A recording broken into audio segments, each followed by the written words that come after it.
Vale.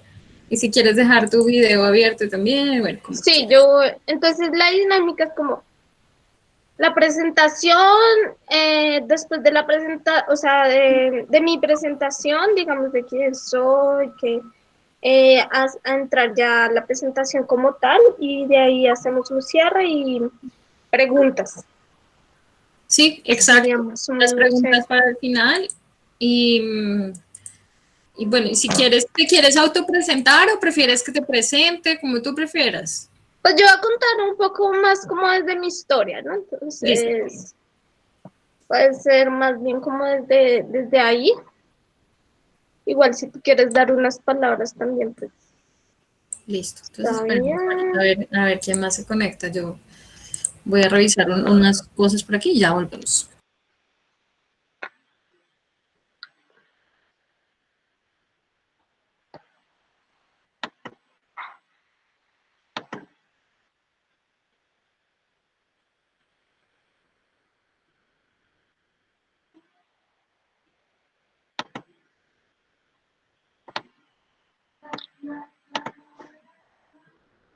Yo tengo reuniones.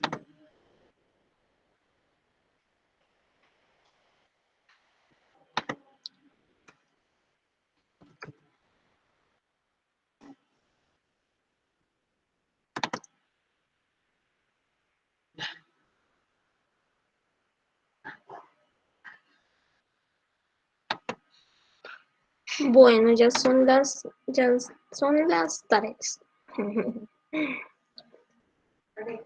No sé, Nicole. Sí, estamos muy poquitos por ahora todavía. Damos unos segunditos. Ah, listo.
Buenas tardes a los que van llegando.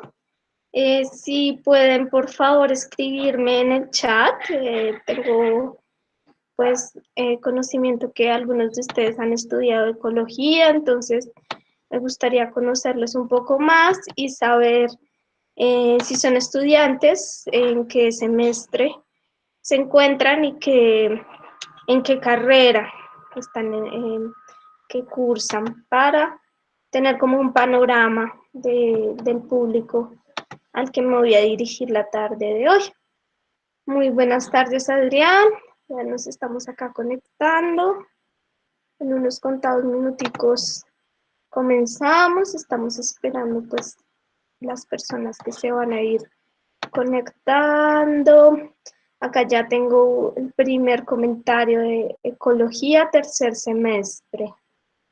Bueno, y otra de las preguntas importantes para comenzar, digamos, ¿qué les inspira, qué les motiva el día de hoy a participar de esta charla?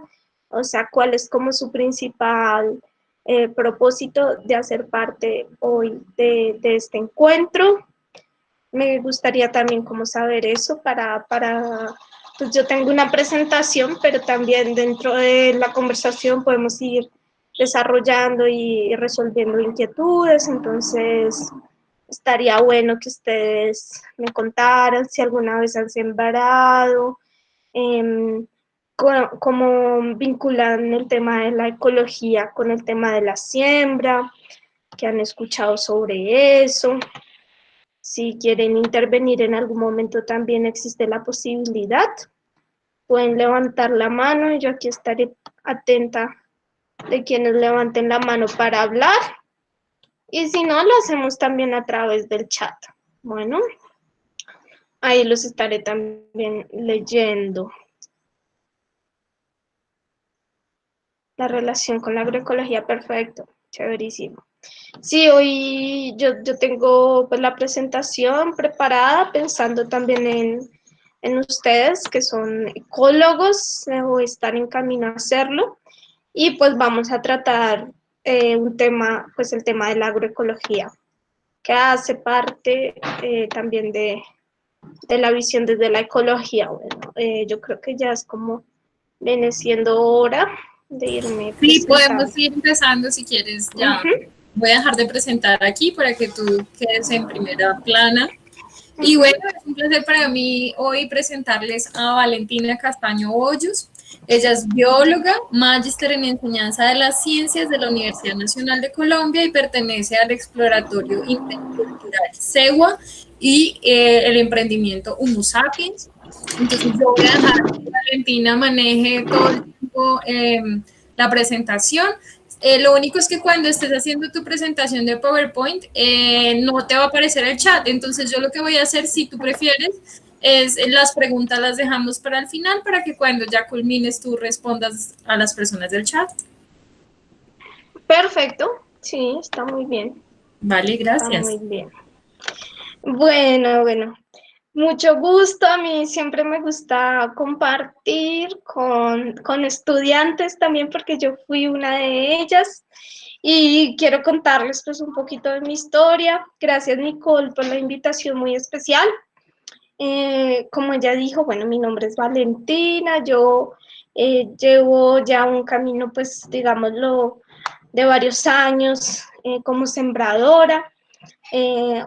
Pues últimamente también me reconozco como agroecóloga, pues dado pues como la profundización en estos saberes, pero acá hay que hacer como hincapié en algo y es que uno cuando siembra, pues no necesariamente quien siembra es un agroecólogo, sin embargo, pues hay muchas cosas que nuestros campesinos y también las comunidades indígenas aplican, aún sin denominarlo como agroecología.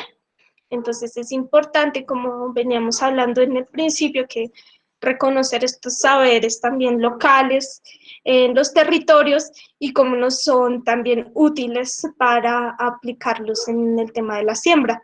Los principales agricultores siempre han sido las comunidades nativas, las comunidades pues, que han mantenido una relación con la naturaleza de reciprocidad, que han aprendido a entender sus ciclos, que han aprendido a comprender cómo el funcionamiento de la naturaleza. Entonces, a todos los ecólogos hoy aquí presentes, un saludo muy especial. Yo les comento un poco también desde la historia de vida, porque desde muy niña he tenido como ese interés por la naturaleza. Yo creo que lo principal es como verse uno maravillado, ¿no? Como un auténtico amor por la vida, por ver cómo funciona, por entender cómo funciona, por entender cuáles son sus ciclos y pues tratarlo de hacer muchas veces a través de ciencias como la biología, como la ecología. Bueno, eso es una de las motivaciones principales. Entonces, dado ese interés, pues yo decidí estudiar ecología y pues biología, pero con un énfasis más desde la ecología. Y yo decía, bueno, pero todo esto que estoy aprendiendo teóricamente, pues como qué sentido le puedo dar, ¿no? Porque muchas veces dicen que los saberes que uno adquiere, bien sea académicos o en la vida misma, cobran un sentido cuando uno los puede aplicar, cuando uno los puede ver como un sentido práctico, ¿cierto?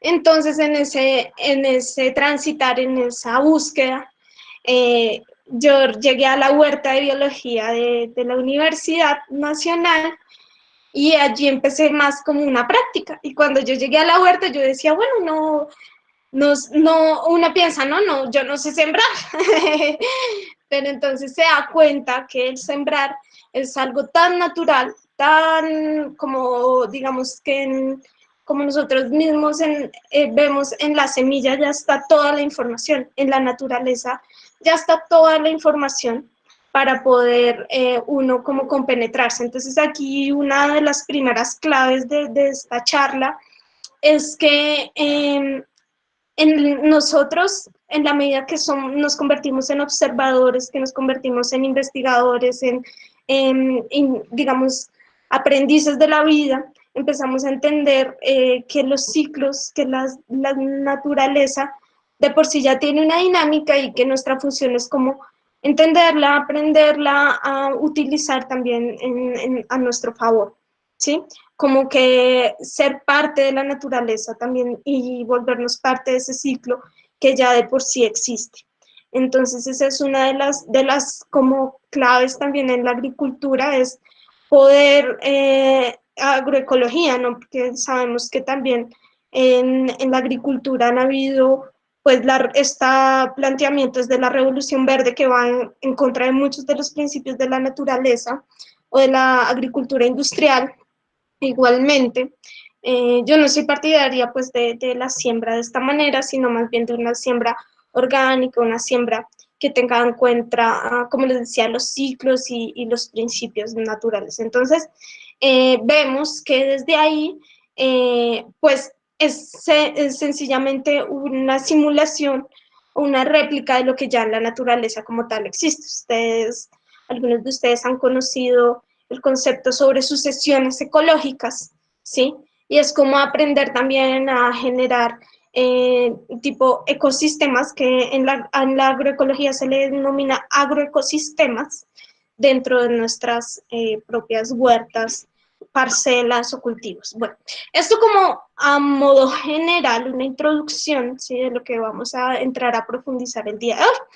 Entonces yo les contaba que yo llegué a la huerta, bueno, yo empecé a aprender a sembrar como en compañía de mis compañeros y compañeras que me enseñaban cómo era el tema de la siembra, y pues me convertí también en una apasionada experimentadora y como a aplicar estos aprendizajes que había tenido, y pues cada vez más entusiasmada por este tema, viendo su importancia también a nivel de soberanía alimentaria, seguridad alimentaria.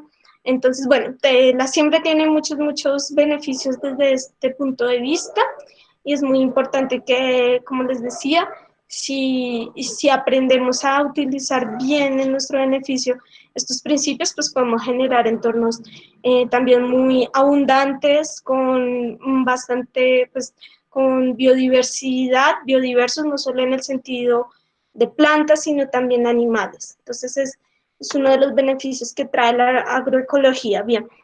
¿Qué más? Bueno, y entonces en ese aprendizaje pues yo empecé a compartir, ¿no? Yo decía, bueno, también si yo aprendo, no tiene sentido aprender si yo no comparto sobre lo que estoy aprendiendo, porque muchas veces cuando uno aprende algo, si lo comparte, se multiplica ese saber.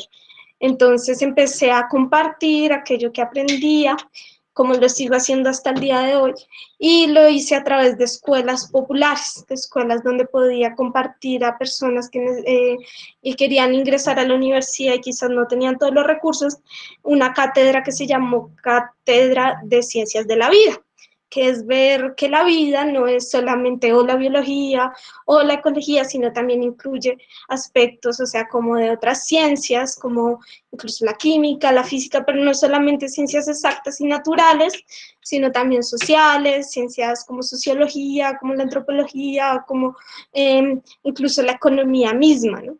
Que tiene la misma raíz de eco, oikos, ¿sí? Que comparte con la ecología. Entonces, bueno, muchas cosas a partir de ahí que me interesa que nosotros veamos el día de hoy también cómo se conectan estos saberes holísticamente, o sea, ya empezar a generar nuevos paradigmas, y ahí creo que ya es como momento de compartirles la presentación. Entonces, bueno, yo les cuento que esa motivación me hizo a mí seguir profundizando en cómo poder transmitirlo de la mejor manera y por eso empecé a estudiar también enseñanza de las ciencias. Y pues al día de hoy estoy buscando siempre cómo hacerlo y cómo poder llegarle a las personas desde esta visión holística de las ciencias. Bueno, bueno, ya voy ahora sí a compartir pantalla. Tirirín. Y nos vamos. Yo compartir una ventana, no. Espérame un segundo. ¿Es compartir toda la pantalla o una ventana? Como tú prefieras. Pero como, ¿cuáles normalmente? Es que acá no me Pero tengo la compartes presentación. una, entonces seleccionas la presentación de PowerPoint. A ver.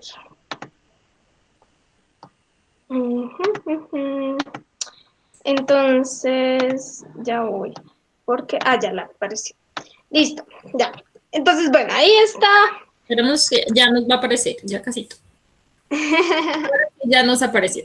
Listo, perfecto. Listo, entonces ahí está pues lo que les venía contando en resumidas cuentas. Nosotros hemos hecho varias escuelas, tenemos un emprendimiento también en formación y asesoría a comunidades sobre estas temáticas. Y ahí están pues la temática que vamos a abordar hoy.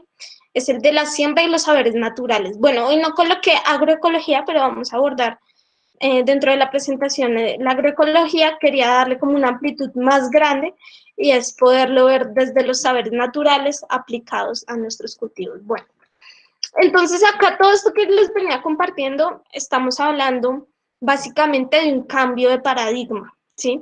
Dejar el paradigma antropocentrista, donde está de primeras el ser humano dominando toda la naturaleza, a pasar a un paradigma de cosmocentrismo o ecocentrismo, ¿sí? Que es poder ver todas las relaciones que existen entre los seres, los elementos, las plantas, los animales, los minerales, ¿sí?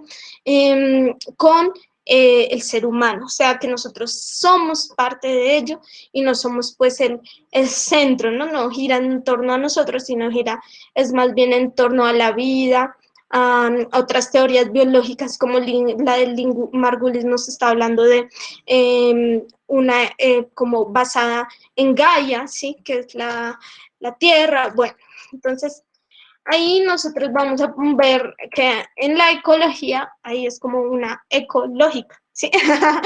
Entonces, esta lógica nos está hablando que es la partícula más pequeña, que, bueno, obviamente ustedes me dirán, bueno, detrás del átomo hay más todavía, ¿no? Están los quarks, hay más, bueno, hay muchos nombres ahora que han descubierto también desde la física, pero digamos que partiendo desde la partícula conocida más pequeña, hasta lo más grande, que incluso acá pues lo colocamos como bioma o biosfera, que esto lo hemos visto varias veces en ecología, pero aún más allá, el cosmos y los ciclos, cómo nosotros estamos interconectados, ¿sí? Acá lo que quiero hacer énfasis en estos niveles de organización, que ustedes ya bien, si bien los conocen o los han escuchado alguna vez, es que entre ellos hay una relación, y hay una relación de interconexión.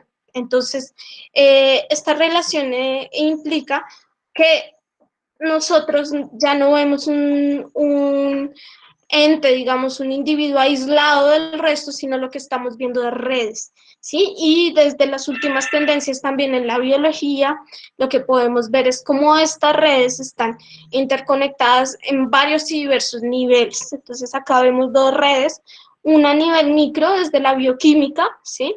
Y otra la podemos ver también, esas como unas proteínas, y ahí la siguiente, lo que podemos ver es redes de mutualismo. Entonces, es empezar también a identificar, ¿no? Que una cosa, si yo intervengo acá en una parte del sistema, ecosistema o agroecosistema, lo que estoy es interviniendo también o generando un efecto en toda la red. Eso como para introducir este tema. Entonces, vamos a abordar ya el tema de la agroecología. Yo quiero también que nosotros lo podemos ver, lo podamos encontrar desde un sentido práctico, O sea, no verlo como, ay, que ya nos van a presentar únicamente conceptos, sino que nosotros podamos empezar a aplicarlo dentro de nuestra parcela, nuestra chagra, como le dicen en las comunidades, algunas comunidades indígenas, incluso en nuestro hogar. Básicamente lo que yo voy a compartir, ustedes lo pueden aplicar desde lo micro hasta lo macro, o sea, que estos principios en los cuales se basa la agroecología son aplicables desde un espacio pequeño como una chagra, también digo, desde un hogar, ¿sí? En una matera, por decirlo así, hasta niveles de un cultivo más extenso, ¿sí? Pero básicamente lo que estamos hablando, como les decía, es de eso que nos va a guiar biológicamente para poder desarrollar un cultivo saludable, un cultivo vigoroso, rico en nutrientes y además biodiverso y pues como dirían, la diferencia de hacer un monocultivo de un policultivo, que ya tiene en cuenta otros factores. Bueno, entonces la agroecología yo la coloco como un marco pertinente para poder hacer este ejercicio. Es considerada como una ciencia, pero también es considerada como un movimiento social y también es considerada como una práctica. Entonces, para que ustedes lo tengan en cuenta, ¿sí? La agroecología pues no solamente está centralizada como en producir conocimiento, sino también en poderlo llevar a las comunidades, aplicarlo allí. Bueno, entonces, como les decía, nos brinda una serie de conceptos que podemos nosotros mismos poner en práctica, busca la dependencia mínima de insumos como, por ejemplo, pues, pesticidas, químicos o productos, ¿no? Que vengan como le decimos, agroquímicos, ¿sí? Y de la industria, pues como tal, de los agroquímicos. Bueno, de ahí uno podría entrar en una discusión muy grande, no vamos a focalizar en digamos, las cosas perjudiciales que trae el sistema agroalimentario planteado desde la Revolución Verde, sino nosotros como un sistema desde la agroecología, los beneficios que sí trae. Bueno, que permite entonces la fertilidad del suelo, la productividad, protección de estos cultivos, reciclaje de nutrientes y energía, o sea, ciclos abiertos de regeneración, sustitución entonces de los recursos externos. Se trata siempre de manejar también el agroecosistema con los recursos que yo tengo a mi disposición, y el mejoramiento de la materia orgánica, de los suelos, de todo esto. Bueno, y esto lo logro mediante la generación de complejidad también dentro del sistema, y era lo que les hablaba. Entre mayor complejidad yo tenga en el sistema, también probablemente voy a tener mayor, ¿cómo decir?, interacciones y por tanto voy a generar también, voy a estar propiciando biodiversidad. En cambio, si yo cultivo solamente una planta de un tipo, de una especie, pues voy a empobrecer, ¿no?, ese sistema. Bueno, entonces, los principios, aquí me gustaría como hacer hincapié. Entonces, ¿de qué estamos hablando? Como les decía, del reciclaje de estos nutrientes, energía, bueno, esto lo mencioné. Entonces, ¿cómo logro esto? ¿Cómo logro esto? Vamos a hablar ahora también sobre el suelo, vamos a hablar sobre cómo yo enriquezco mi suelo, que es el sustento también de la vida, y cómo lo logro. Voy a pasar a la siguiente, como el suelo. Entonces, el soporte de la vida en la tierra. Entonces, el suelo ya no visto como algo inerte, como ahí, sino realmente visto como un complejo vivo de interacciones biológicas, ¿sí?, donde intervienen todo tipo de organismos, también, desde los nemátodos, los colémbolos, los anélidos, hasta microorganismos, también bacterias, hongos, bueno, todos ellos. Y ahí pueden ver hasta protosarios, algas. Bueno, ahí pueden ver la infografía, quienes quieran profundizar en esta parte. Entonces, ¿qué pasa? La riqueza que yo voy a suministrar al suelo me va a permitir a mí también tener un suelo bien nutrido, ¿sí? Y ese suelo bien nutrido me va a permitir a mí después tener plantas vigorosas y sanas. Entonces, yo siempre digo, bueno, si tú tienes un cultivo o quieres llegar a tenerlo, lo primero que debes como focalizar en tu energía es en hacer de ese suelo que sea un suelo rico, que sea un suelo rico en nutrientes, que tenga lo necesario para que esa planta crezca con vigor, ¿sí? Con los nutrientes que necesita. ¿Qué pasa? Si ese suelo está empobrecido, de igual modo, entonces pues no va a ser más propensas, las plantas van a ser más propensas de tener enfermedades, quizás van a tener también, digamos, mayor debilidad, no van a ser plantas vigorosas. Entonces, siempre, antes de sembrar, hay que trabajar en el suelo, ¿sí? Para que ese suelo pueda tener lo necesario. ¿Cómo? Entonces ustedes me dirán, bueno, pero ¿cómo hago eso? Entonces yo diría que tengamos en cuenta también cómo podemos suministrar nutrientes, por ejemplo, a un suelo. Hacer compostaje, hacer lombricompostaje, utilizar el humus de las lombrices, utilizar, incluso nosotros en casa podemos hacer biofertilizantes basados en los residuos de nuestra cocina, ¿sí? Y podemos empezar a generar ahí esos nutrientes. Entonces, todos son procesos bioquímicos y ahí es donde también tiene sentido, ¿no? Lo que hemos aprendido dentro de las academias, cómo podemos empezar a aplicarlo. Eso, pues digamos que suministrando también mayores nutrientes a ese suelo. Igualmente se pueden implementar microorganismos eficientes que yo encuentre en un bosque, por ejemplo, debajo de la hojarasca, cultivarlos, y de esos microorganismos eficientes también puedo después implementarlos a una cama de compostaje y ahí obtener mayores como actividad biológica en ese suelo, que también todo el tiempo me va a estar ayudando. Otra práctica para el suelo es, por ejemplo, el tema de hacer las coberturas. Las coberturas, ¿por qué? Porque en el bosque normalmente ustedes ven caen las hojas, ¿sí? Por ejemplo, en el Amazonas es un suelo muy arcilloso y ustedes saben que los suelos arcillosos, aunque tienen muchos nutrientes, no permiten siempre la penetración de las raíces. Entonces, ustedes también tienen que tener en cuenta cuál es la estructura de ese suelo, ¿sí? Si es un suelo franco-limoso, si es un suelo arenoso, la porosidad de ese suelo para capacidad de como tener el agua, ¿sí? El término científico no se me viene ahora, pero de retener el agua, ¿sí? Que el suelo, por ejemplo, no esté expuesto todo el tiempo al sol, sino que tenga una cobertura también, entonces le va a brindar mayor como humedad también al suelo, no se me va a compactar tampoco y me va a permitir también la actividad biológica de la descomposición de esa hojarasca, me va a permitir también que poco a poco van llegando sus nutrientes también al suelo. Entonces esa capa, esa primera capa, es la que me va a permitir a mí sembrar, ¿sí? A medida que nosotros vamos viendo también ahí como los horizontes en el suelo, vemos que esa capa fértil es la que yo debo como concentrar la energía en suministrar esos nutrientes. Entonces, ese es el sentido, digamos, práctico, ¿no? También.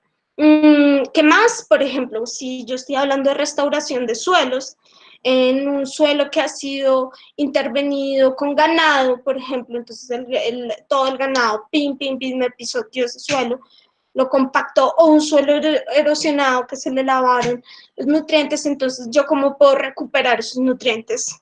Inicialmente haciendo estos procedimientos de compostaje, como les decía, de aportar esos nutrientes que ha perdido ese suelo y mantenerlos ahí en ese sistema. A nivel micro, digámoslo, si yo tengo entonces acá unas camas pequeñitas o una materita, lo que yo hago es, bueno, pongo mi suelito y voy armando como esas capas, ¿sí? Y la capa más importante, que era como la de la fertilidad, pues no es la más importante, pero sí la que me va a generar la fertilidad en ese suelo, es yo hago una cama como de hojarasca también grande y hago como capas. Entonces, Por ejemplo, hay un término que sale de la permacultura, es el tema de las camas mulch. Entonces hacemos como lasaña. Entonces nuestra lasaña va a llevar hojas, va a llevar compost, va a llevar luego, incluso hay personas que le ponen un cartón, pero el cartón es que equivale a carbón, ¿no? ¿Sí? Le doy material verde, entonces que equivale a nitrógeno, y así, y van armando su cama en compost. Entonces, en compost de siembra, su cama de siembra, y pues eso lo pueden aplicar, como les decía, en grandes extensiones o en pequeño, ¿sí? Lo importante es ahí cómo aplicar los principios. Bueno, creo que resumidas cuentas es más o menos lo que habla esta diapositiva. Entonces hablamos de que cuanta más materia orgánica, mayor fertilidad tiene ese suelo, que es como concluyendo a esta parte. Bueno, y la semilla igualmente, entonces vemos que en la siembra, pues la semilla desempeña una función fundamental, pues ya que es, digamos, el principal órgano reproductivo en plantas, entonces ella me va a garantizar, pues las semillas tienen muchos beneficios, ¿sí? Porque a través de ellas yo voy a poder como garantizar también que esa especie va a continuar en el tiempo, ¿sí? Y es a través de la dispersión natural de estas semillas también que los ecosistemas siempre están en continua regeneración. Ahora yo, como digamos, hago esto aplicado en un agroecosistema a través de la planeación de mis cultivos, de observar cómo las plantas se asocian unas con otras y qué semilla voy a sembrar en dónde, ¿sí? O sea, como en esta parte de la agroecología se tiene un poco como una parte de diseño de mis cultivos y de la rotación de cultivos. Pero si ustedes se fijan, esto siempre se va a basar en la visión desde las sucesiones ecológicas. Si yo tengo en cuenta esto, por ejemplo, entonces yo les diría, bueno, si tengo un ambiente que está, mejor dicho, necesita restaurar, ¿sí? Entonces, ¿qué es lo primero que yo haría? Yo digo, bueno, hago un análisis, ¿cierto? Cómo está el ambiente y qué prácticas puedo yo realizar. Una de ellas, qué plantas empezaría a sembrar. Entonces, ustedes saben que en las sucesiones primero están las pioneras, después van llegando cada vez más plantas más grandes, herbáceas, y luego ya hasta llegar a los árboles más grandes, ¿sí? Entonces, esto mismo es aplicable en la agroecología, y es que yo puedo empezar sembrando plantas como abonos verdes, por ejemplo, tipo podáceas o tréboles, o que me permitan a mí generar, fijar el nitrógeno en ese suelo. Después de ellas, entonces yo ya puedo empezar a decir, bueno, ahora ya voy a sembrar unas de porte un poquito más grande. Entonces las de porte un poquito más grande pueden ser tipo fabáceas o algunos que no estén familiarizados, o leguminosas, que son como las plantas que vienen con vaina, ¿sí? Y que tú puedes utilizar frijoles, alberja, bueno, pero hay un montón más, lupinus, otras plantas también de esta índole, que es lo que tienen como beneficio, y algunos lo saben, es que tienen asociación con hongos que generan micorrizas, y estas micorrizas, o sea, fijan el nitrógeno del suelo. Entonces, ¿en qué me beneficia? En que ese nitrógeno ya va a estar disponible después para ese suelo. Y en la siguiente que voy a sembrar, entonces voy a empezar a sembrar ya plantas, digamos, que ya representen para mí un valor también, digamos, de comestibles, ¿sí? Entonces, plantas quinoa, amaranto, plantas como, por ejemplo, maíz, ¿sí? Hay algo muy bonito en las comunidades, esto se llaman los sistemas tradicionales de siembra, como la milpa, que son ya asociación de plantas, de tres tipos de tres plantas, que son plantas que se benefician mutuamente. Entonces nosotros en la ecología vemos también cómo existen plantas que al asociarse pueden beneficiarse, ¿cierto? Entonces en esto de la asociación de cultivos también muchas veces es necesario tenerlo presente. ¿Qué plantas me ayudan también a mí a que este cultivo surja como con mayor vigor o que no le llegue una plaga? ¿Sí? Que son también plantas, por ejemplo, que yo coloco en mi cultivo como plantas trampa, que hacen que esas plantas ya no las perjudique una plaga determinada. Un ejemplo. Pero entonces, ¿qué plantas puedo yo como asociar? Entonces, en la milpa se propone la asociación de una fabácea, que eran las que les estaba diciendo, el maíz, que es una podácea, y una curcubitácea. Entonces, en la lógica que íbamos, yo les decía, bueno, uno, lo de la cobertura del suelo. Entonces, por ejemplo, la curcubitácea, ustedes ven que tiene como un hábito así o sea, su rizoma es muy expansivo, entonces se va por lo bajo, ¿sí?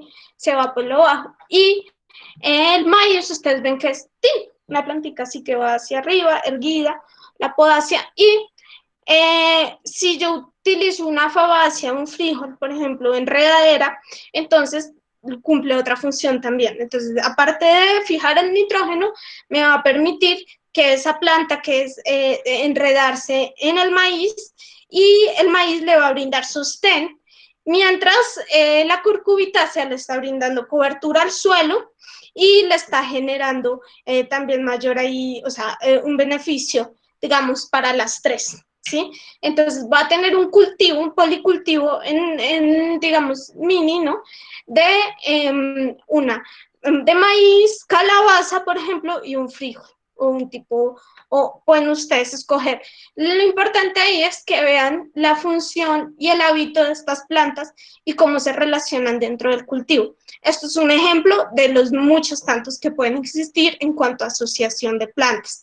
Otra práctica común es, por ejemplo, colocar caléndula alrededor de los cultivos. Entonces, la caléndula, aparte de tener un aroma muy, digamos, sí, exquisito, y aparte de generar como una alelopatía, o sea, que impedir que ciertas plagas lleguen al cultivo, ¿sí? También tiene un factor medicinal muy importante. Entonces ahí nosotros podemos jugar como con esos elementos y empezar a aplicarlos dentro de nuestro cultivo. Bueno, ¿qué más les comento? Bueno, la importancia de las semillas nativas, o sea, nosotros, algo que ha pasado a raíz de estos nuevos sistemas bueno, no digo nuevos, pero sí, a partir de la Revolución Verde, que fue todo el cambio como de los sistemas agroalimentarios, pues es que se ha perdido mucha diversidad biológica. Entonces es ahora el sentido de tener nuestras propias semillas, de recuperar las semillas nativas, ¿sí? De los territorios, es también, estamos generando también la conservación del germoplasma vegetal, o sea, de alguna manera es una riqueza, ¿sí? Porque cada vez más vemos que se han perdido las semillas nativas y con ello también se está perdiendo gran parte de la diversidad. Bueno, eso, y en que hay especies pues también que son muy valiosas y pues que han venido siendo también pues como sobreexplotadas, ¿cómo decir? Bueno, cada vez más también vemos que, por ejemplo, con el maíz transgénico, cada vez que nosotros ponemos como este tipo de semillas y las digamos que los paquetes vienen todos juntos, entonces aparte le echamos un químico y las plagas van generando resistencia, entonces cada vez tenemos que aplicar más químico, entonces esto no es beneficioso para, digamos, la salud de ningún cultivo ni para la salud de ningún humano. Entonces, ahí la cuestión es que empecemos a pensarnos también, ¿no? Pensarnos cuáles son esas prácticas que nos pueden más bien generar mayor beneficio. Entonces ahí la idea es que pues no, la visión desde la agroecología no es de sobreexplotación, sino de mantener como esos ciclos biológicos naturales y que la misma naturaleza también, por poner un ejemplo, vaya desarrollando también ese sistema inmune, ¿no? O sea, quizás no es el mejor término científico, pero que sí vamos acompañando a las plantas en ese proceso de resistir a ciertas plagas, ¿sí? Bueno, a través de métodos orgánicos no tan invasivos ni tan perjudiciales. Bueno, esa es una. ¿Qué más? Sigamos.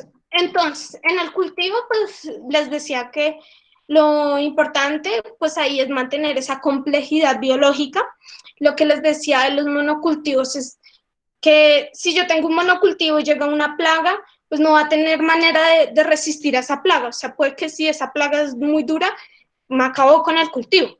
Mientras que si yo tengo diferentes, un policultivo y tengo aparte la planta que genera la alelopatía, la planta trampa, aparte tengo del mismo tengo tabaco, entonces puedo hacer un biopreparado para que no me afecte tanto esa planta, esa plaga.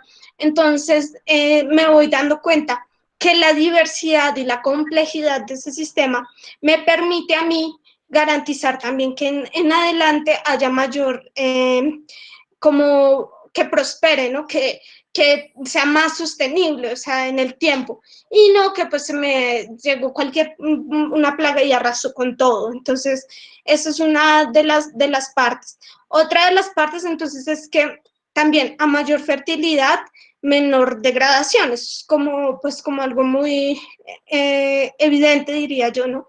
Que es, pues, si yo estoy propiciando constantemente esa fertilidad en el suelo, ese suelo cada vez va a ser de mejor calidad y va a permitir también el sostenimiento de más y más vida. Entonces, por poner un ejemplo dentro de lo mismo que estamos hablando de las sucesiones biológicas, si yo, por ejemplo, siembro una herbácea, después ya voy a poder sembrar un arbusto, por ejemplo, y de ese arbusto que puede ser un frutal, por ejemplo, un bosque ya, un frutal, ya puedo después generar un bosque que ya sea para la conservación o un bosque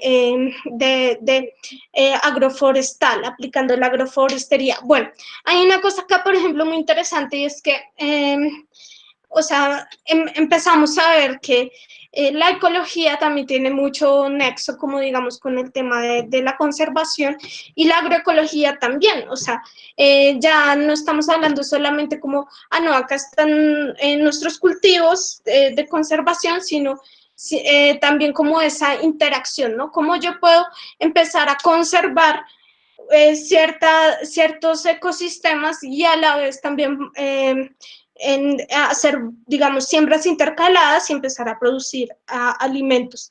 Bueno, eso es una inquietud ahí que les dejo. Bien. Listo, entonces ahí está. Cuéntame, ¿escuchó alguien? Bueno, estamos hablando entonces acá todo lo mismo de lo que hemos venido compartiendo, es entonces el manejo de la asociación de cultivos, el manejo de plagas de manera orgánica, la alelopatía, incluso también con insectos, ¿sí? De la maximización pues de la fertilidad del suelo, de los policultivos, de la asociación de plantas, y pues si ustedes ven, todo esto de lo que hemos hablado, sencillamente es una forma práctica de aplicar los saberes que ya tenemos sobre la naturaleza. Entonces es lo bonito, ¿no? Que ver cómo todo este, digamos, bagaje de saberes en torno a la ecología puede sernos también muy práctico en cuanto a solucionar no solamente problemas sociales, sino también socioambientales, que es una de las inquietudes que tenemos en este momento. ¿Qué va a pasar? ¿Qué va a pasar con la economía? ¿Qué va a pasar con el mundo? Entonces es empezar ya a virar, como les decía, nuestra visión, o sea, a generar una visión sustentada en un nuevo paradigma, que es el paradigma ecológico, ecocéntrico, cosmocéntrico, sí, que es una visión ya donde tenemos en cuenta a todos los seres. Entonces, esa es una de las cuestiones, y también que nos demos cuenta que no es algo como inaccesible, sino que realmente está a nuestro alcance, que empezar a sembrar está a nuestro alcance.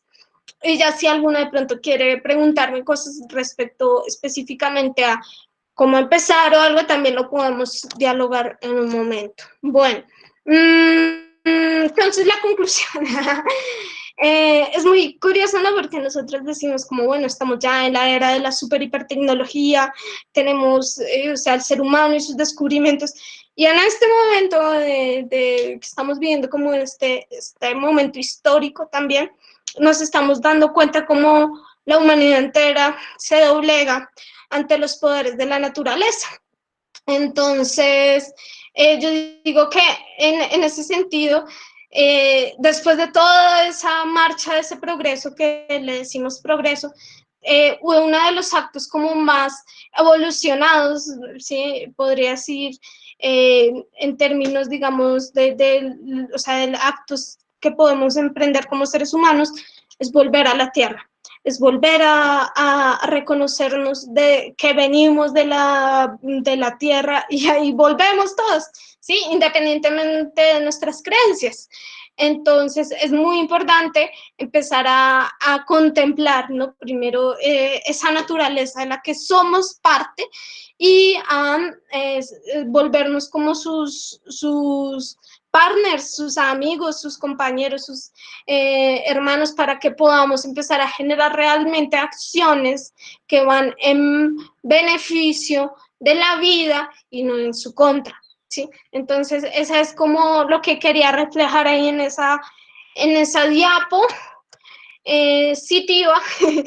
Y ahora les presento ahí mi contacto, los que quieran seguir indagando. Bueno, ahí hay un blog, también tengo colgados varios documentales sobre siembra biodinámica. Hay muchos tipos de siembra, o sea, no podemos reducirnos a que solo hay una manera de hacerlo. Esto es solamente una de esas visiones, pero por ejemplo hay tipos, ¿no? Entonces están los cultivos también biointensivos, ¿sí? Que son en pequeños lugares, como yo puedo hacer lo más productivo posible. Hay tipo cultivo también hay agricultura de la no intervención, entonces es dejar que la naturaleza haga lo suyo, yo como ser humano intervenir lo menos posible, también es posible. Hay otra pues como tendencias desde la agroecología, obviamente que sí se basa mucho o agricultura, hay unas de la agricultura orgánica que sí se basa mucho en bioinsumos, pero todo natural, ¿sí? O sea, lo que quiero hacer acá como hay una que es biodinámica, que se observa cómo son los movimientos, digamos, en cuanto a constelaciones y todo, y aplica sus conocimientos de la influencia de ciertos cuerpos celestes para la siembra. Bueno, hay muchas. Incluso hay unas revolucionarias que han hecho desde los farallones de Cali, que es aplicando paramagnetismo. Bueno, eso ya empieza a sonar muy metafísico a veces para algunos científicos, pero es empezar a aplicar los saberes que tenemos en torno a la energía, a la biología para nuestros cultivos. Entonces, lo que quiero decirles ahí es que muchas maneras de hacerlo y cada uno puede como identificar la propia, ¿sí? Como la que mejor le beneficia según sus también incluso, claro, los principios de la naturaleza, pero también sus propias tendencias. Y ahí tengo pues el blog, que ahí es donde van a encontrar toda esta información de los diferentes tipos y, bueno, algunos tips y influencias de incluso la luna. O sea, no es algo que esté allá en el etéreo, sino que realmente, como conocemos el movimiento de las mareas por la luna, también en las plantas. O sea, la savia de las plantas, cuando la luna es llena, está más arriba. Entonces, por eso los agricultores utilizan estos saberes para aprender cuándo cosechan, cuándo no, cuándo es el momento propicio para hacer ciertos trabajos en la tierra. Si yo quiero sembrar, digamos, con mayor folia, como mayores hojas o así, entonces si quiero propiciar esto, lo mejor lo siembro en creciente, o sea, este tipo de cosas. Ahí van a encontrar también mi tesis de maestría. Escuché a Nicole, que muy bonita me contó que algunos de ustedes también vienen de comunidades, que hacen parte de comunidades, y pues yo también he estado como en mucho contacto con las comunidades, sobre todo indígenas, y ellas pues me han enseñado mucho.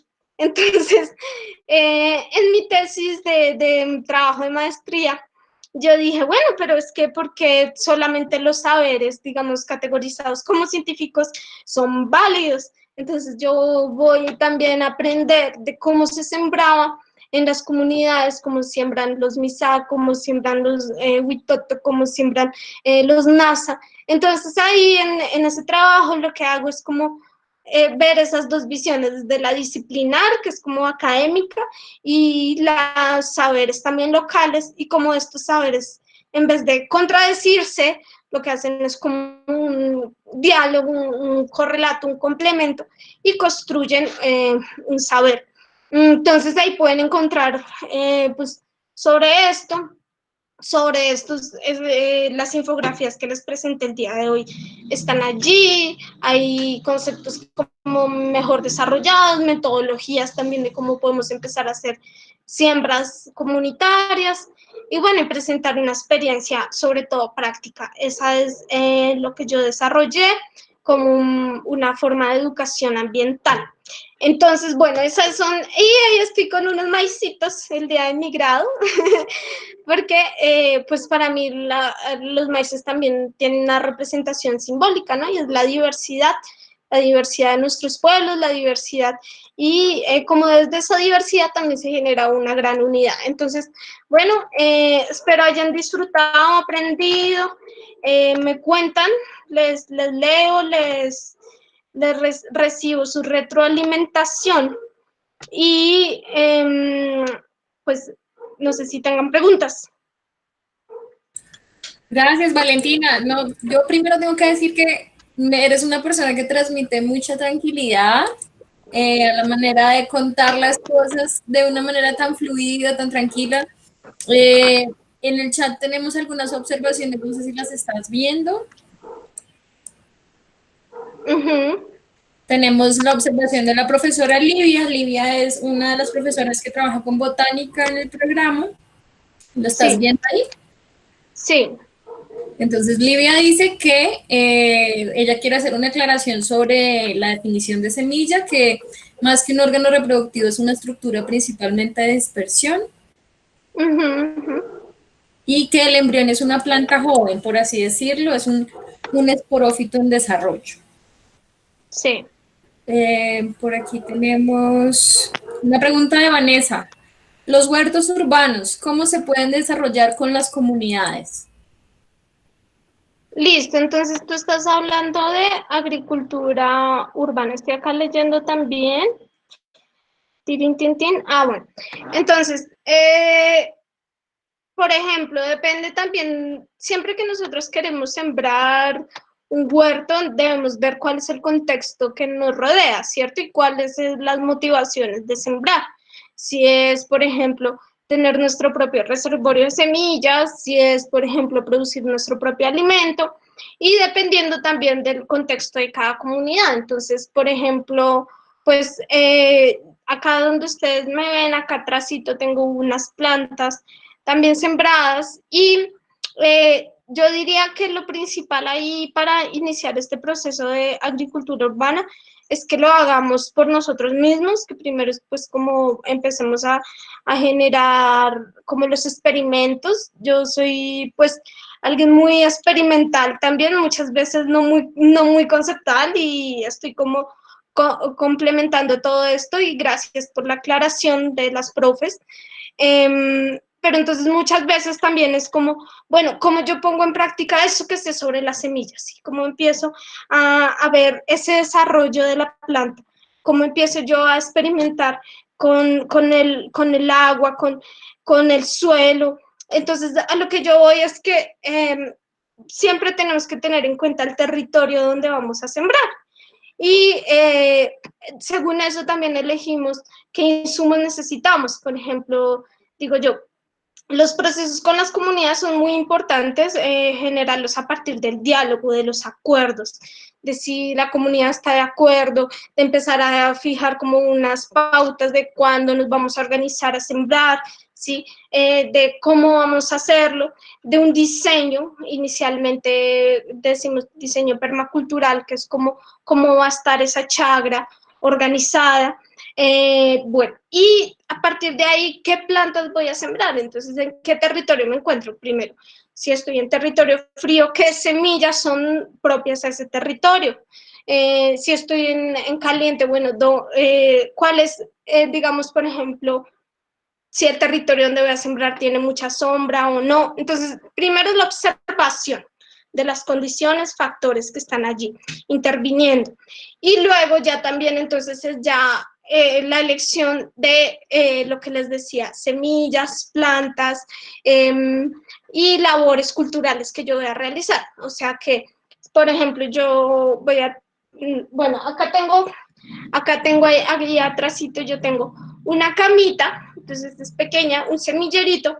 Ya en ese semillerito, entonces ya tengo seleccionado cuáles son las semillas que voy a empezar a plantar, ¿sí? Si son hortalizas, entonces, ¿dónde van a ir, por ejemplo?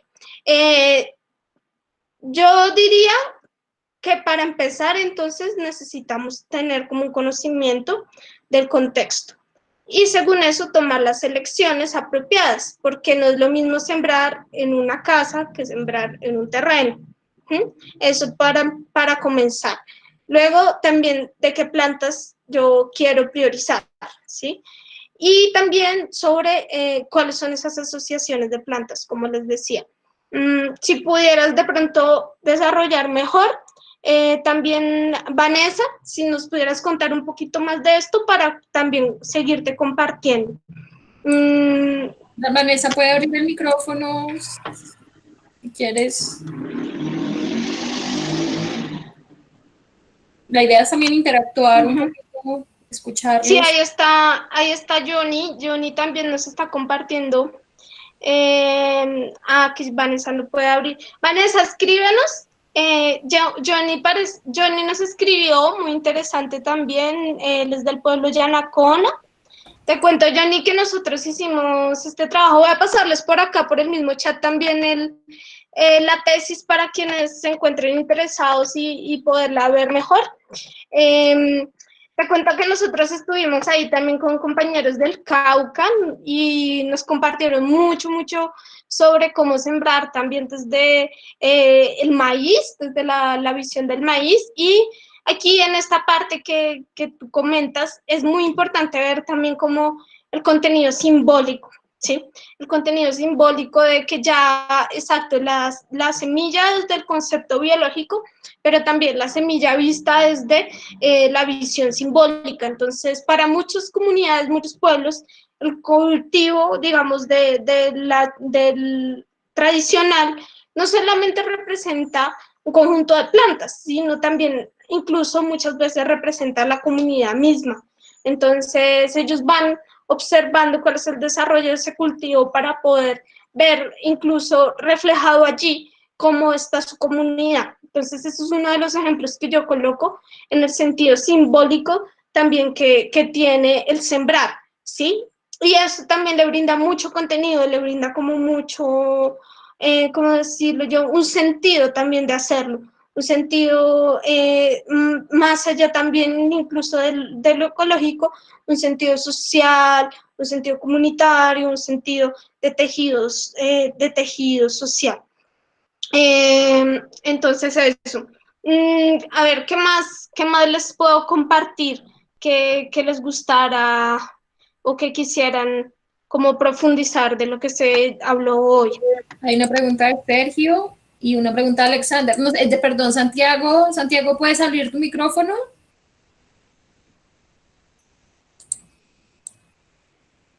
Bueno, Santiago nos pregunta de qué comunidades.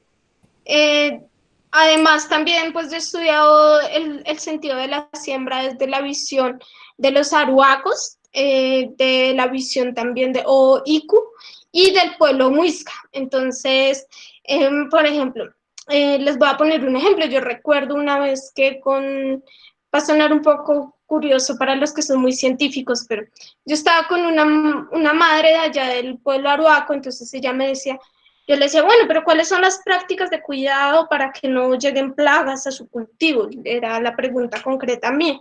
Entonces ella me llevó así caminando por la chagra, por el cultivo y me dijo, mira, lo principal para nosotros antes de sembrar es ponerle un pensamiento, ponerle la intención de que este cultivo no va a tener ninguna enfermedad, de que va, o sea, como cargar, ¿no? De intención ese cultivo. Y con eso ellos decían que nos llegaban pues las plagas. Y como les digo, pues para nosotros como occidentales eso va a sonar un poco como raro, pero realmente en las comunidades es un saber muy, muy válido y muy aplicable. Entonces ellos utilizan como todo esto, ritos o previos para poder sembrar, como la selección de la semilla, como el bautizo de ciertas semillas, la utilización pues desde su cosmovisión para evitar tipos de problemas, incluso que vengan animales y se se roben la comida, bueno, todo esto. Entonces, sí, hay una visión más amplia de únicamente mencioné los Misaguinasa porque son pues están en el Cauca o aledaños a él, pero también tenemos pues visiones de pueblos como del Amazonas, Muruy, Muinaine, Huitoto, comunidad Muisca y comunidad Aruaca. ¿Listo? Pijao también están ahí presentes. Bueno, me siento identificado con la charla. Tengo una huerta en la terraza y me gustaría conservar tradiciones de germinación y cuidados en el crecimiento de plantas que hacen parte de nuestra chagra aplicando los principios. Nos sentimos vivos por medio de los cultivos orgánicos. Muchas gracias, Alexander. Sí, entonces, Johnny, cuéntanos. Johnny, tú puedes abrir el micrófono, ¿sí? Sí, pues primero, buenas tardes. Me parece interesantísimo lo que realizas. De cierta forma, por algo escribía que voy como por ese mismo andar. Mi trabajo, pues, se realizó con la comunidad yanacona en el resguardo indígena de Río Blanco, acá en el Cauca, y pues era más que todo un trabajo de caracterización sobre la chagra, ¿no? Sobre este sistema agroecológico, pero vinculando pues aspectos tradicionales y también espirituales. Entonces sí es un trabajo muy chévere, se articuló en la comunidad e incluso se dialogó, como te decía, horizontalmente y pues ahí uno se da cuenta de muchas cosas y muchos conocimientos que tal vez no se exponen en el ámbito académico, pero que tienen el mismo peso pues que, que este tipo de conocimientos. Lo que quería mencionar es que actualmente estamos trabajando con un compañero en un trabajo sobre cómo articular este tipo de tradiciones y de acciones en los sistemas agroecológicos tradicionales con las nuevas plataformas digitales, ¿no?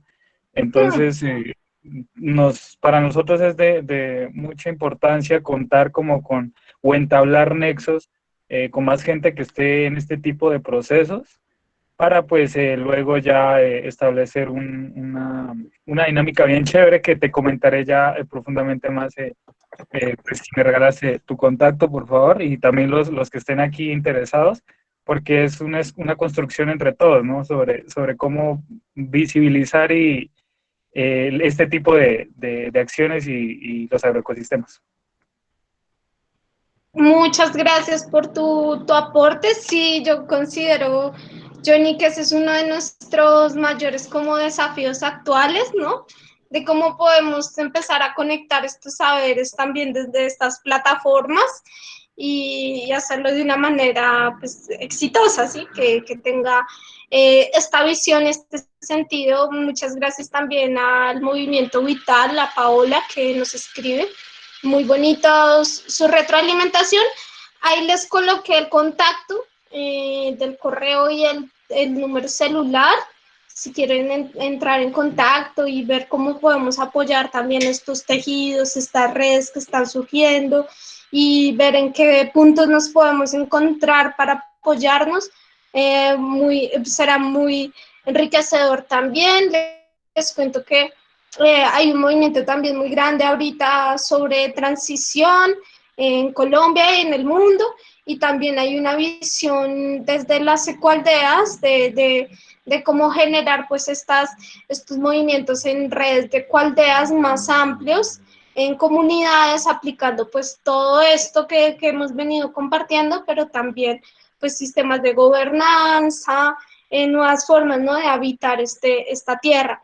Entonces eso pues está muy, muy interesante también, como ver cómo podemos apoyar todos estos movimientos. Como les decía, la agroecología no vista solamente o únicamente como una ciencia, sino también como un movimiento social, y sobre todo haciendo como énfasis en su sentido práctico o de transformación también incluso de nuestras prácticas de siembra. Entonces, muy, muy bonita esa retroalimentación. Bueno, nos dice por acá, Vanessa nos está escribiendo en Popayán, desde Popayán. Ah, ya. Sí, quiero saber más sobre el tema para poder expandir y saber cómo llegar a la comunidad. Ah, ya, te entendí.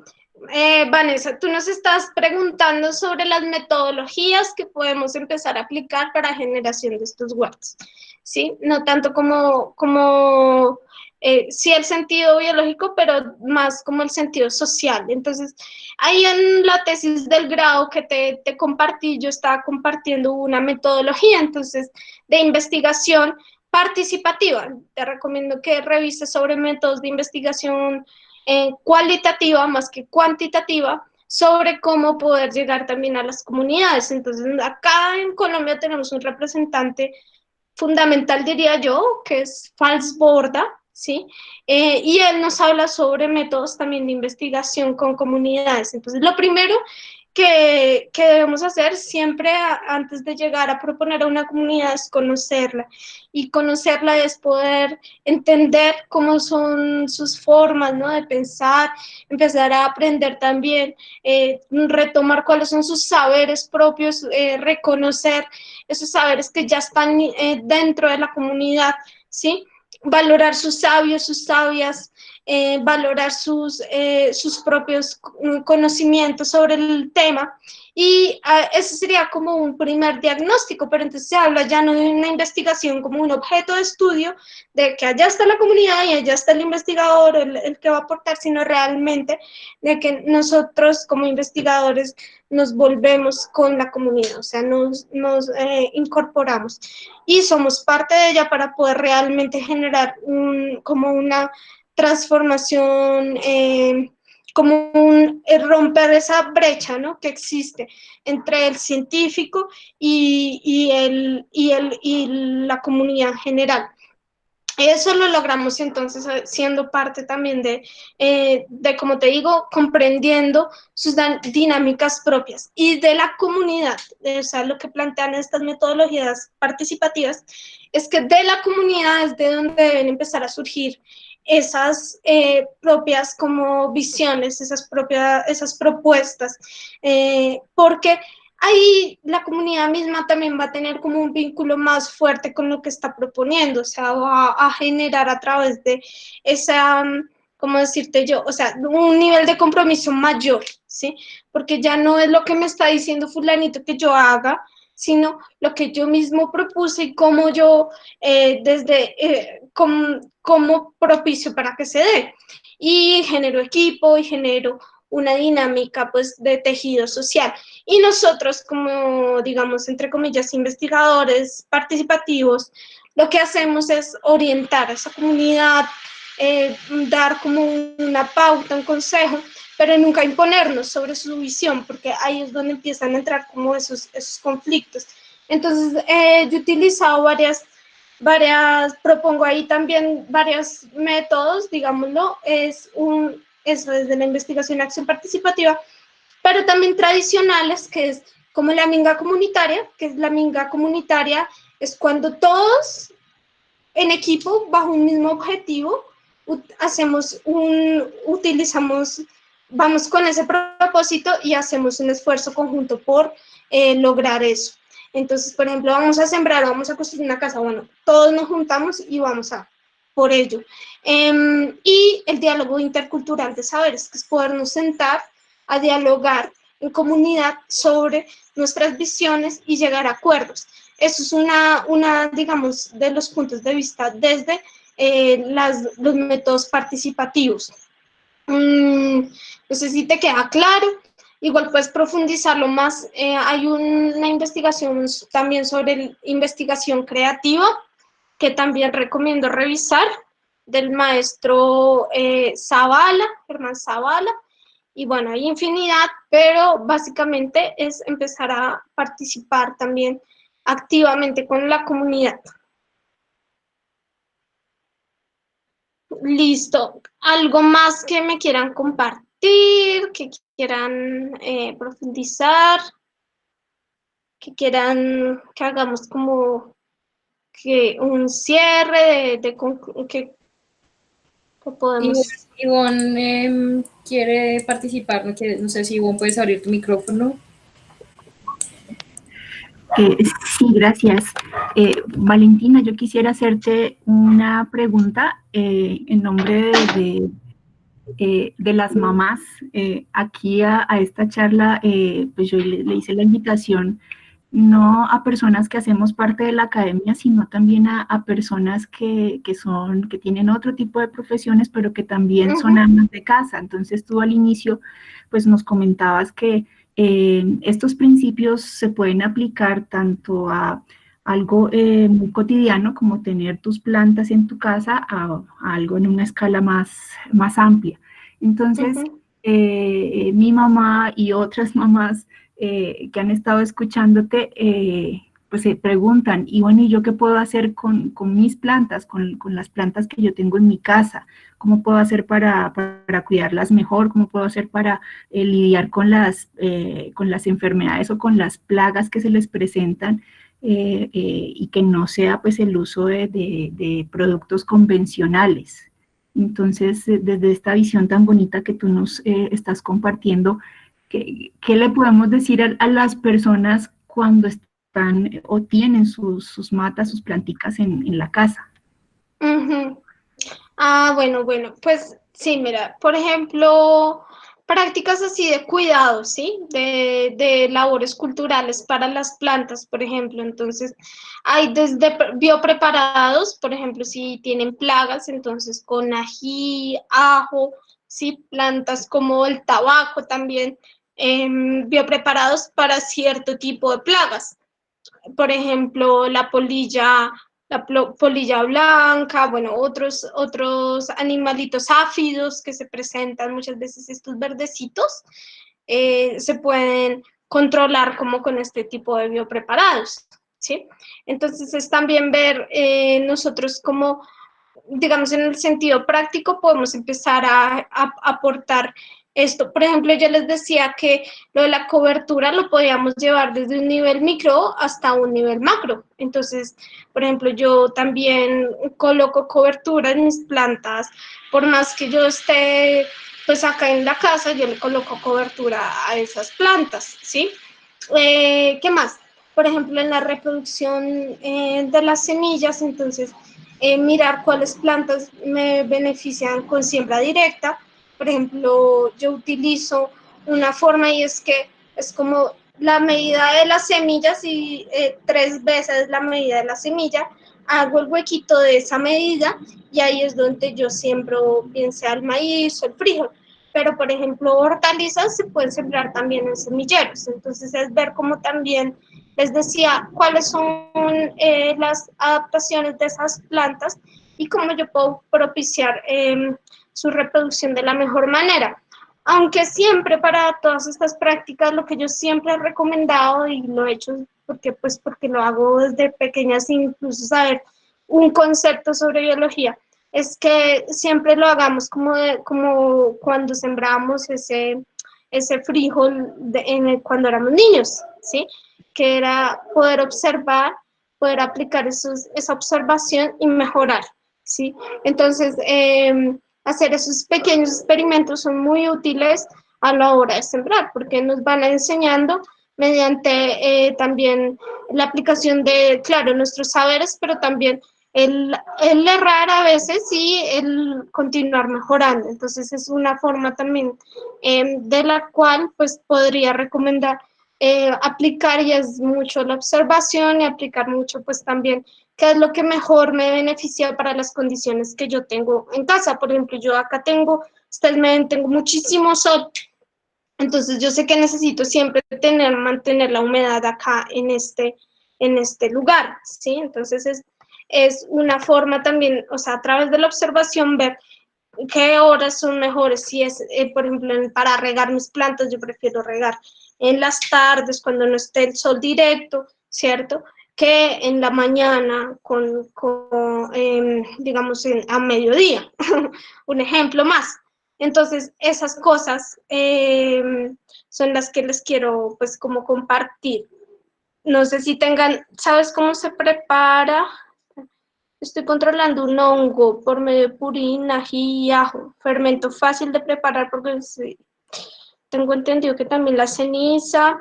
Ah, sí, la ceniza, por ejemplo, es también controlador del pH, ¿no? Acá, ya que la mencionan, hay una cosa, y es que cuando yo genero este compost o propicio, pues, la descomposición de la materia orgánica, por lo general se generan ácidos húmicos. Esos ácidos húmicos pues son ácidos que yo puedo empezar a equilibrar también a través de ceniza, que me brinda como, o sea, para balancear como ese pH, y también pues como el que sea más propicio para la siembra. Entonces también tiene muchos beneficios la ceniza dentro de los cultivos, o la cal, pero pues es lo que más tengo a la mano. Acá dice, ¿cómo ha sido la intervención en comunidades que tienen ese pensamiento de los agroquímicos? Sabemos que en pocas palabras, sí, tienes toda la razón, Carlos. Lamentablemente, y lo que yo he podido leer sobre este tema es que antes las comunidades tenían muy claro de cómo debían sembrar y lo aplicaban y lo han transmitido durante generaciones, pero muchas veces llegaron ingenieros agroquímicos que los convencieron de que ellos no sabían y cambiaron su modo de producir los alimentos. Entonces, yo digo que una manera de hacer este cambio es poder demostrar con el ejemplo, poder empezar a mostrar a esos mismos campesinos, decirle, bueno, usted pues, siempre esa parte así, pero yo quiero mostrarle en una parte de su tierra cómo se haría de otra manera. Y realmente eso motiva mucho a las personas, no tanto a través del discurso o de la confrontación directa, sino realmente mostrando que es posible sembrar de esta manera y que es muy viable. ¿Cómo más? Bueno, lo de la preparación sí es muy sencillo, hay muchas formas de hacerlo. Tú puedes revisar también según los insumos que tengas, lo que decía el compañero Alexander, a través de ají. También se puede fermentar ese ají. Lo que por lo general yo hago, aunque no siempre, no puede ser tan generalizado, pero es como si yo voy a hacer un concentrado, digamos, de una parte de ají, lo rindo por 10, ¿sí? Entonces eso es como algo para no quemar la planta, porque también tú puedes ir midiendo qué tan sensible es la planta, y entonces pues lo mejor es ir probando como soluciones más diluidas que más concentradas, eso para tener como cuidado. Y lo mismo con ajos, ¿sí? Así machacar los ajos y utilizar esto como remedio. Creo que son las preguntas que tengo hasta el momento. Sí, muchísimas gracias a todos por participar, por preguntar. Creo que tenemos varios estudiantes que están inmersos en los territorios que tienen ese tipo de intereses. Yo resaltaría el caso de Johnny, que viene trabajando con su comunidad ya hace un tiempo, y también el caso de Carlos, que también está en el tambo y está allá con la gente y reconoce este asunto del uso de agroquímicos en su territorio. Creo que Johnny escribió de nuevo. Ah, sí, ahí está Alexander, que también que nos va a compartir cómo hacer el purín, entonces súper interesante que lo pueda pues divulgar también con quien preguntó. Está muy bonito lo que nos escribe también Johnny sobre los sistemas agroecológicos. Está muy, muy interesante. Sí, es bien curioso, ¿no? Ver cómo incluso la FAO y todo está volviendo a reconocer estos sistemas tradicionales de cultivo, pero lo que quiero hacer hincapié también es cómo siempre han sido aplicados por nuestras comunidades. Y lo más importante ahí es no solamente, pues sí, el conocimiento científico es muy importante y valioso, pero también volver a reconocer los saberes que existen ya en los territorios, saberes locales.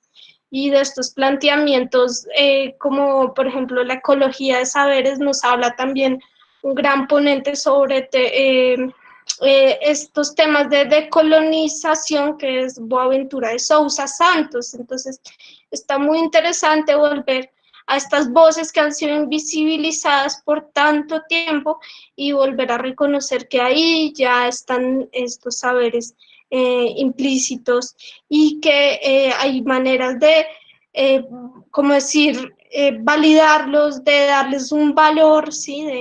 De volverlos a poner dentro de nuestras agendas para que no se pierdan, porque perder estos saberes es también perder unas formas culturales muy importantes. Entonces es reconocer la diversidad, tanto biológica como cultural, y darles el valor y el lugar que merecen. Bueno, Valentina, entonces yo creo que vamos como cerrando también. Yo de corazón te agradezco, creo que hemos tenido unas conversaciones muy agradables, cuadrando todo, diciéndote como qué era lo que queríamos como programa transmitir hoy. Y pues estoy muy feliz de tu participación, creo que los estudiantes también manifestaron pues esta alegría de oírte. Y pues estás invitada para próximos eventos, para que sigamos interactuando, para que creamos una red de colaboración. Te cuento que tenemos también materias de agroecología dentro de nuestro malla curricular, entonces pues seguimos en contacto. Y pues a todos también por su participación y su presencia hoy en este evento de la Semana Social del programa. ¿Vale? Muchísimas gracias, Nicole, a ti por tu invitación también y a todos quienes escucharon. Pues estaré muy atenta entonces de ver cómo podemos tejer esas conexiones y les extiendo aquí también un abrazo muy grande y espero que pues les sea útil esto que hemos compartido y que podamos seguirlo haciendo. Yo siempre me considero un aprendiz, o sea, yo siento que ninguno pues podría decir que ya lo sabe o que no se equivoca. Entonces, si vieron de pronto alguna falencia, pues también, digamos, pedir disculpas por esa parte, pero pues siempre en son de aprender y de compartir también con ustedes. Muchas gracias. Gracias a todos.